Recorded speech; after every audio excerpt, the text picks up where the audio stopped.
Now we are going to talk about practice occupational health and safety procedures. At the end of the lesson, you are expected to identify hazards and risks and evaluate and control hazards and risks. Hazards and risks. Hazard and risk are often used interchangeably, but there is a significant and meaningful difference between the two terms. When scientists and policymakers carelessly substitute one for the other, the confusion gets compounded. So what's the difference?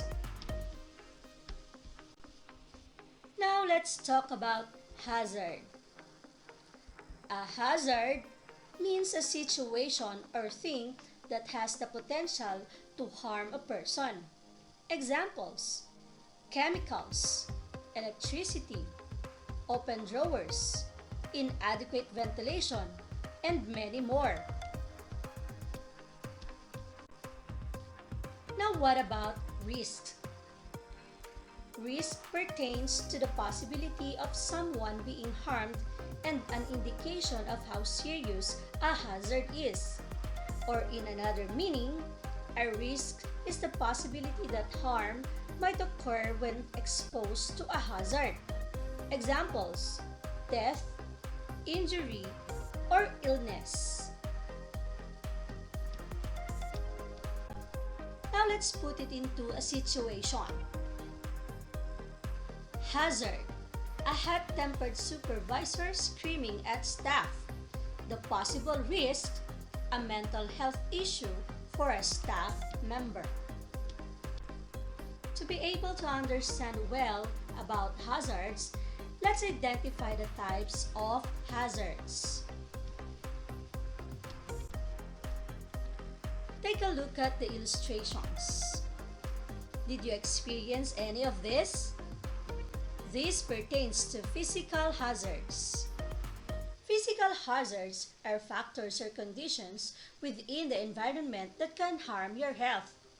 These impacts on the body and are easy to discover, but are taken for granted because people does not show mindful attention, or maybe they are uninformed. Examples of physical hazards: electrical, noise, spills on floors, tripping, vibration, lighting, heat and cold, or inadequate working space. Now the possible risks or some effects of these are fire, decreased efficiency, annoyance, fall, and many more. Aside from physical hazard, there is also what we call biological hazards. Biological hazards are organic substances that present a threat to the health of people and other living organisms. Examples of biological hazards: blood or body fluids, fungi, bacteria, viruses, or contaminated wastes. The risks are infections, skin irritations, allergy, or even tuberculosis and AIDS. Another type of hazard is chemical hazard. A hazardous chemical can be a solid, liquid, or gas. It can be a pure substance consisting of one ingredient or a mixture of substances. It can harm the health of a person who is exposed to it.